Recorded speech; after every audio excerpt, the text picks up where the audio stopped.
चश्मा लगा के बैठे ल जब कुर्सी पे तर देखे ल ना लौके ल तब ऐसे ऐसे करे ल तो दादा नजर आवे ल। पर मालूम बा ना खेसारी लाल यादव सोरी घर में से निकलल बड़ा तो उनकरा खातिर एगो हम सोहरे गाव देतनी।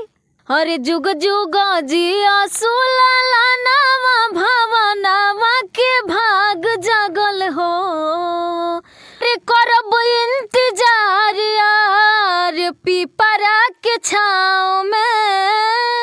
आप यादव हो करके और खेसारी लाल यादव के विरुद्ध बोल रही हैं। आपको नहीं लगता है कि यादव समाज आपको टारगेट करेगा, गाली देगा आपको? लाल ना लाल भइले चंदा सुरु जावा के पूनम के चांद भइले हो। वो लोग खुद ही गंदे नाले के कीड़े गंदे होते हैं, समझ गए ना। वो खुद जो बोलता है ना वो खुद ही नहीं याद हो रहता है। वो तो चट्टू चमचा दो चार को हो गया खेसारी लाल का। खेसारी कम थोड़ी हमन तो पवन सिंह कैसे कहते रही से बुझाते कि खेसारी जीरो हमन सोना तो हमें ना उहो तो हीरो हमन। चल तरन काजन कवना कवना जी काजन कवना को सोमिया पोखरेल भी ओकरा के सपोर्ट करता ना वायरल कइला गइलस पवन सिंह के पास बाद में।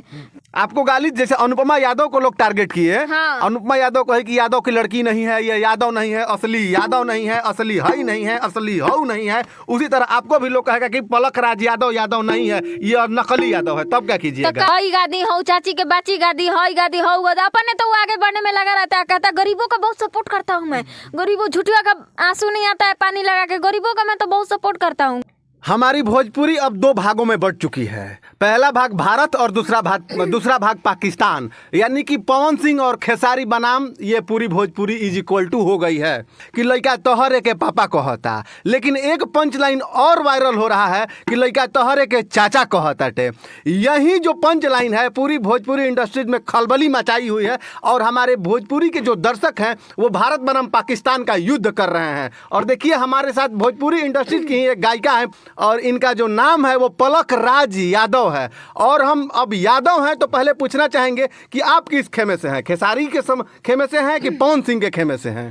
पवन सिंह की बात बिल्कुल सही है कि सौरी वाला सौरी में से निकलल बड़न आदमी गाना बजावसन सोहर वाला। वो बिल्कुल सही बोले बड़न।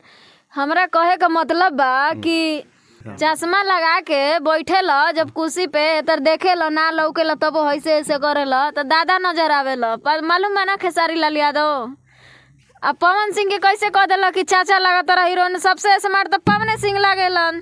काहे से कि वो सरस्वती के पुत्र हवन। हीरो तो नंबर 1 पवन सिंह ही लगते हैं।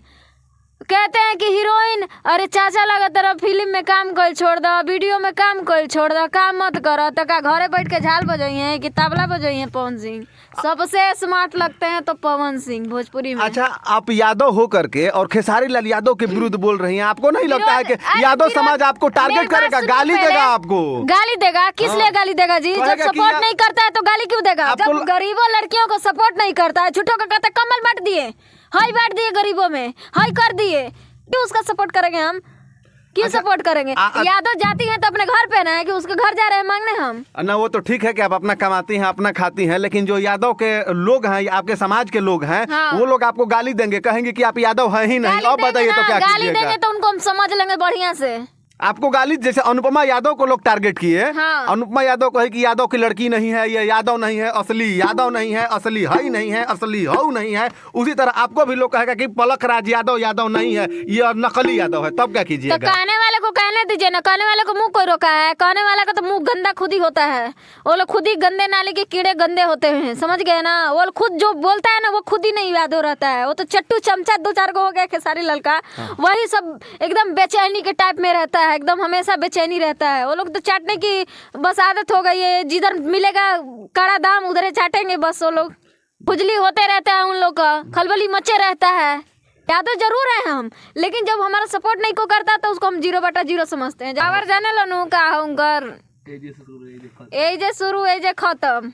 पवन सिंह के हाँ। तो वो ट्रेंडिंग स्टार हमन। बे ट्रेंडिंग है फ्रेंडिंग कौन कहता है ट्रेंडिंग? हम नहीं मानते इस ट्रेंडिंग फ्रेंडिंग को। कि ट्रेंडिंग फ्रेंडिंग क्या होता है? सब क्या होता है? कुछ सपोर्ट नहीं करता है यादव। यादव है खाली बस हई गादी हऊ चाची के बाची गादी हई गादी हऊ गादी अपने तो आगे बढ़ने में लगा रहता है। कहता गरीबों का बहुत सपोर्ट करता हूँ मैं, गरीबों झुटिया का आंसू नहीं आता है पानी लगा के, गरीबों का मैं तो बहुत सपोर्ट करता हूँ। गरीबों का क्या सपोर्ट करते हो? तुम्हारे जातों की लड़कियां हम भी यादव हैं, कितने सारी लड़कियां भूखे मर रही है, कितने सारी लड़कियां, कितने फैमिली वो कर रहे हैं, मार कहते हो कमर बांटले बनी, चादर बटले बनी, के ने चादर कमर तार चल गई। तहरा के नहीं मिलल का? ना नहीं मिलल, कभियो नहीं मिलल। सपोर्ट तो मिलने नहीं के, चादर कमर उदिया इतना उनकर पावर बटे। पहले उ 4-10 गो चट्टू चमचा पल्ले बनावनिए के पोसा ना पहले।